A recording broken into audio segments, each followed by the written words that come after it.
right.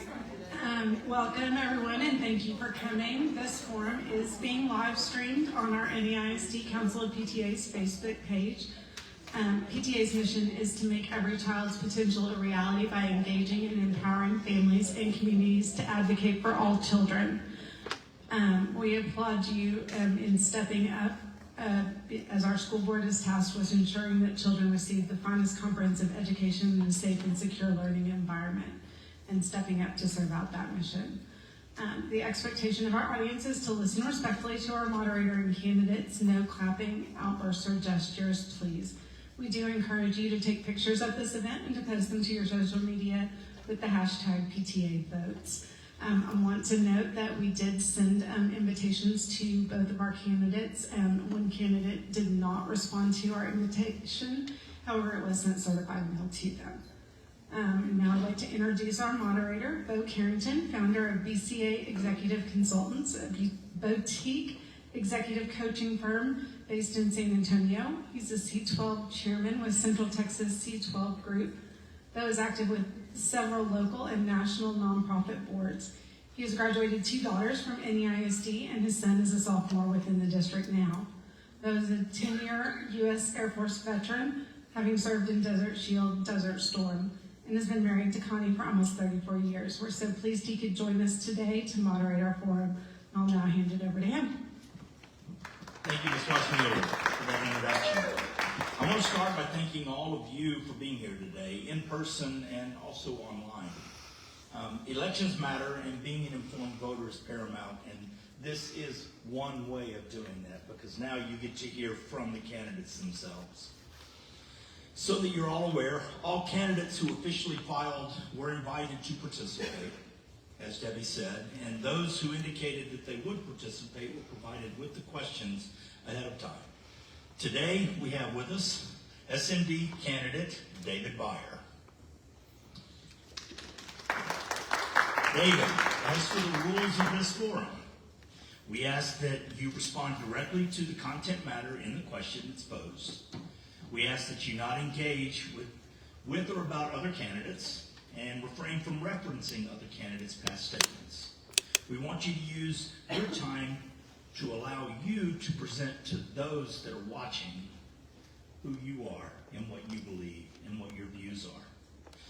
Opening statements would normally be done in alphabetical order. So you will start with an opening statement, and you will also finish with a closing statement. Now that we have all that squared away, you will also be given 2 minutes to respond to each one of the questions that we're asking the candidates. Are you the timekeeper? Right there. So you will see will be a notebook that will clipboard held up to let you know how much time you have remaining. Okay. All right.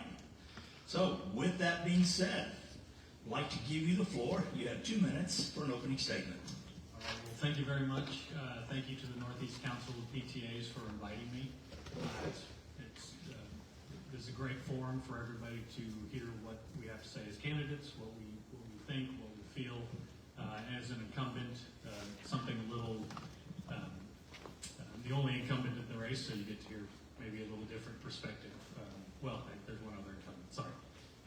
But you hear a little different perspective maybe for some of our answers after being on the board for the last 4 or 5 years. My name is David Byer. I'm running for re-election in single member District 4, which is generally the MacArthur cluster of schools. Not exactly, but it's generally centered around there. I've been on the board for the past 5 years. I was appointed in 2019, and then I went through the election in 2020 and won that election, and so I'm at the end of my term and coming up for re-election. In the last 5 years, I feel like I've fought for our teachers and our staff and our students and our community to make some good decisions and keep us innovative and promote excellence within our district. I grew up in Austin, went to public schools. My mom was a public school teacher for 30 years. She taught first grade for most of that time. I went to Texas A&M after graduating high school, got a bachelor. That's when I get to hear the whoop occasionally. There it is. Thank you. Anyway, I'm a landscape architect by trade. project manager, so I listen, I evaluate, and I act on information that comes to me. My wife and my son are both products of MacArthur High School. My daughter is currently there as a sophomore. So, looking forward to the questions and see where this goes. Thank you, sir. Thank you. So, question number one. Now, based off of your service and now your decision to rerun, you've expressed a desire to serve as the trustee for your SMD. What's one thing that you love about our district?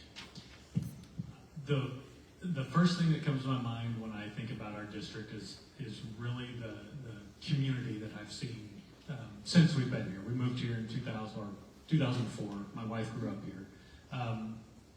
And the sense of community that happens between your neighborhood schools. We had Northwood Elementary School. My kids went to Kruger Middle School for the magnet program and then MacArthur High School. You find the people that really are passionate about that. And I think the thing that really struck me about that is when we first moved here and noticed the amount of people that moved back and either stay in Northeast or move back and send their kids to Northeast. Our neighborhood, I told my wife when we moved there, I said, I don't know what happened, but nobody moves away from this place. And it's very unusual, I think, in a community like that. So I think that creates a lot of pride, a lot of passion. People love their school. The first thing you ask is, if you hear somebody from San Antonio, where'd you go to school? And that happens throughout the city, but I think in Northeast, it automatically creates a connection that I don't think a lot of school districts or communities actually have. Thank you for that. Now, many of the candidates listed on their websites that they want to advocate for parental rights. So our question is, can you please explain what parental rights means to you and how a school board member implements those parental rights? I would say, as a parent, we've always had rights. I don't think that has changed even since when I was in school. You have a lot of access to your student, their education, the school, the staff. As a parent, there's ways to get involved. There's PTA, there's booster clubs, extracurricular activities. You can be involved in your student's education if you want to be involved in your student's education. I think that is something that's gotten lost in a lot of that conversation. You can check on your students' grades in Skyward. You can opt into lessons. There's a lot of different ways that you're allowed to participate if you want to. And I think there's a lot of people that do. Now, there are some people in our district that do not have the time, and I get that, and I understand. And I think they want to get their kids to school, they want them to learn, they want to get to their job, and they want to get home, and then do it all again the next day. But for those people that want to know, there are so many avenues to get involved and to be part of your student's education that I think we want to make sure that people are aware of that. And so on the board, I think we want to make sure that people are aware of what those avenues are, and we have the policies in place that allow them to access things like the grievance policy, or looking at the library. They can see what their kids are reading. There's a lot of avenues to do that, and I think we need to do as a board, and me specifically as a board member, make sure my community knows that those things are available to them. Thank you for that answer. Now, it seems like public education is under attack. What is your opinion on vouchers? And as a school board trustee, what will be your plan to have a presence, voice, and a compelling message during the next legislative session? So the question about vouchers, I know that's been a big one the last couple of years. I'm very firmly pro-public education. And I will, as a matter of fact, as a sitting board member, I helped support a resolution that we voted on to support our public schools. And I think taking anything away from those public schools is a detriment to 57,000 students that we have. There is choice in our district, and there is choice that people already have. You can go to charter schools, you can go to private schools. But we have a very solid, excellent program in our district that allows students to, even within our district, have a choice and a voice in where they want to go. There's magnet programs, there's career and technology programs. That's available to public school, and I think we need to help support that, and we need to promote that as a way for students to have that choice and that decision as parents, guardians within the district. So I am not in favor of vouchers, and I think we in the district need to support what it is our students, our teachers, our staff are doing, and have a loud voice in that in the coming few years. Thank you, sir.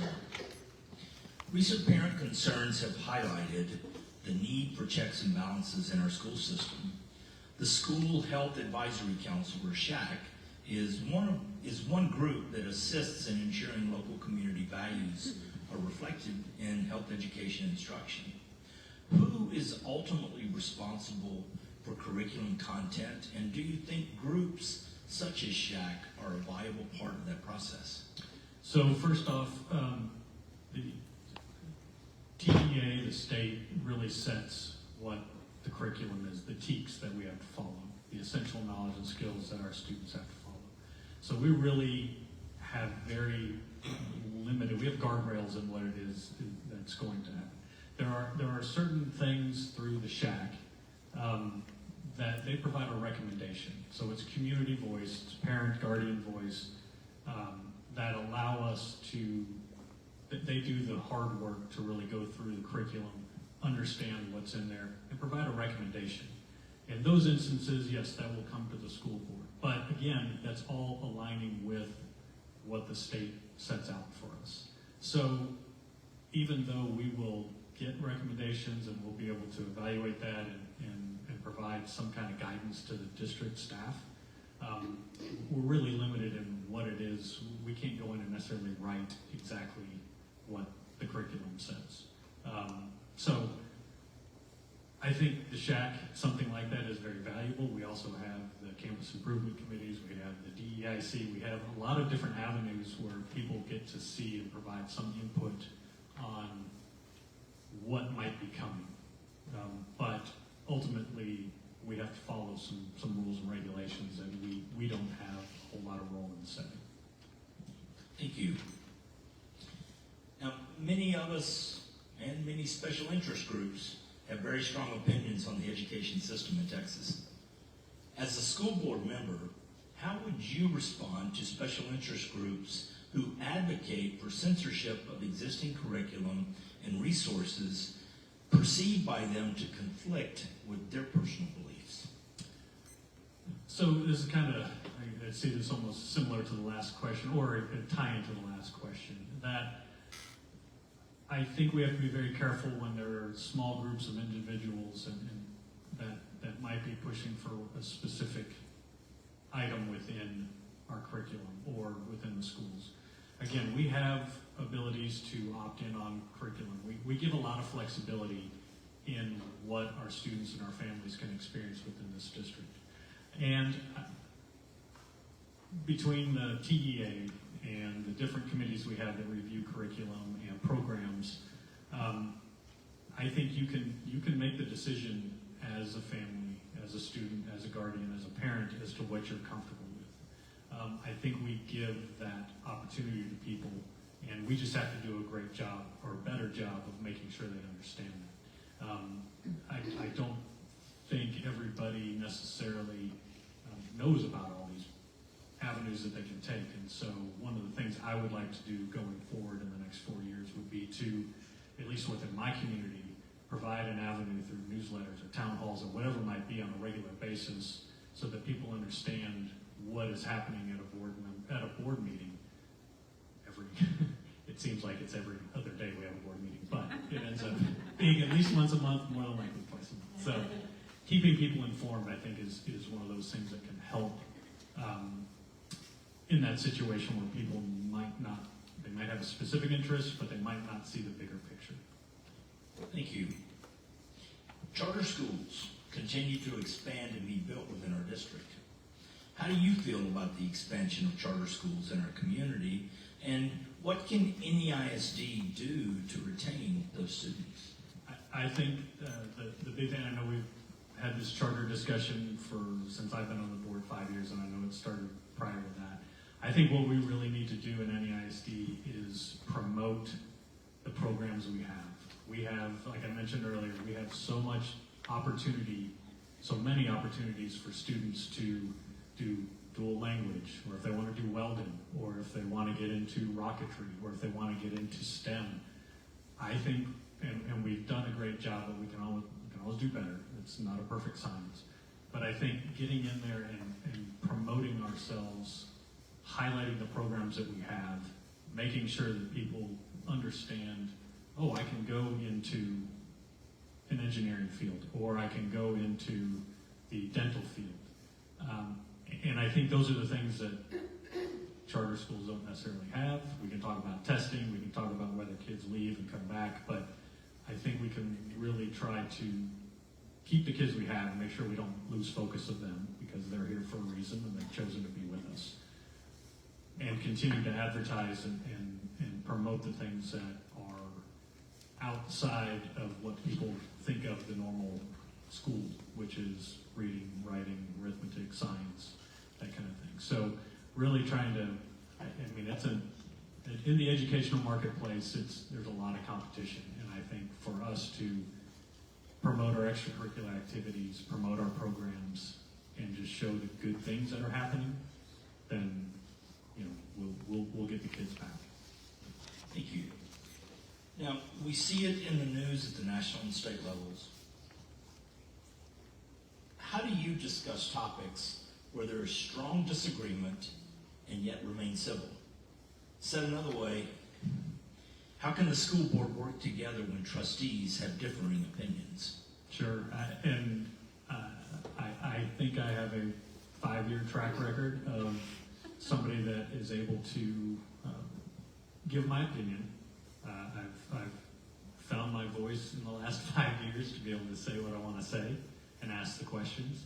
And I think as a board, I think we have to have that discussion in open. I don't think we can, what can be in open? There's certain things that we have to do in executive session, but I think on topics that interest the community and the public and the teachers and the students, we have that open discussion and we state my case. I've heard from my community, I've heard from my constituents, they've heard from their community. How can we come to some agreement? It sometimes can become a negotiation, but I think we have to have that discussion in open. I don't think we can say one thing and then not necessarily act on it. I think we have to be present at those meetings, and I think we have to work through the issues, be level-headed, and not get into things that are subjective, be objective about it, and vote yay or nay.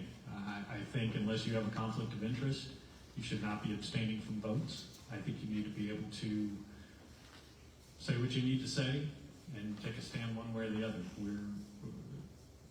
We're trying to make decisions for 57,000 students and thousands of families, and we have to be there to be able to give a vote and give an opinion and give some direction to the people that are looking for it. Thank you, sir. For your final question, what was your level of volunteerism with NEISD before deciding to run? And describe, if you would, how you spent your time with the district and the areas that you provided support. Well, I have been involved in this district, and I ended up on the school board because I made the mistake of asking my predecessor, hey, is there anything else I can help with in this district? And he said, I've got a spot for you. Would you like to be on the school board? But I've other than being on board, I'm involved with the Northeast Educational Foundation. I've been on that since 2013, 14. I have been involved in PTA through campus cleanup efforts, and my wife, who's been a very involved PTA member in her time in the district. So I got a lot of, hey, can you help with this kind of comments and questions? So doing that, I did Watchdogs when I was in elementary school. I did Leadership Northeast. So I've been around and involved in the district, and I think it really gives you a sense of what's happening in the schools. I mean, you can't know what's happening in the school unless you are at the school. And I think whether that's going and volunteering at a lunch or just sitting with your child at lunch, you really see what's happening. And so it's given me some guidance and background as to what I've experienced as I'm making decisions through the board discussions, because I think you can see really what's happening, what the issues might be. Also have a sophomore in high school, so she will tell me right off the bat what it is she doesn't like. So you get some firsthand feedback from that as well. But the volunteering part of it is fulfilling, and you get to see a lot of different aspects through on the Northeast Educational Foundation. We're raising money for teacher grants, and seeing those in action are fantastic. So that's been my history. Thank you. So this has concluded the questions for today's forum. So what I'd like to do now is go to your closing statement. Sure. So you'll have 2 minutes for a closing statement, and floor is all yours, sir. Okay. Well, again, thank you all for being here. It's a quick meeting, but I appreciate the opportunity to at least answer the questions that everybody else has. I think in the last 5 years, through things like approving teacher pay and helping implement things like student voice with the board president, being part of a district that's been named one of the best employers in the state, things like that, creating new programs like ICSI for cybersecurity and our CETA program, the Space and Engineering Technologies Academy, and now the newly formed Early College High School at MacArthur High School. I think those are things that I can hang my hat on. Our students in our community really deserve and expect a learning environment that is safe, academically challenging, and responsive to the needs of our communities, and our diverse populations. I think that I will help push NEISD to stay at the forefront of our competitive educational marketplace in Bexar County, and I really look forward to everybody's support and vote. Early voting April 22nd and May 4th on election day. So thank you again, and I appreciate the time you gave me. Thank you, David, for coming and letting us learn about your views. We sincerely appreciate your willingness to engage in this group. I'll now turn it back over to our Northeast Council, ISD, Council of PTA's President, Debbie Weissmuller. All right. As he said, thank you, Mr. Byer, for your participation. We do appreciate you sharing some time with us today. As you mentioned, I'll remind everyone that early voting begins April 22nd and ends on April 30th, with Election Day being Saturday, May 4th. PTA is a membership organization that advocates. There is a PTA on all 67 NEISD campuses. If you'd like to find yours, you can seek them out on campus or at joinpta.org. We hope you enjoyed today's forum, and thank you for your support and advocacy on behalf of our nearly 60,000 students in NEISD, because the future of Texas is in our public schools. Thank you. And now you can actually go home and say that you went to a candidate forum that finished 30.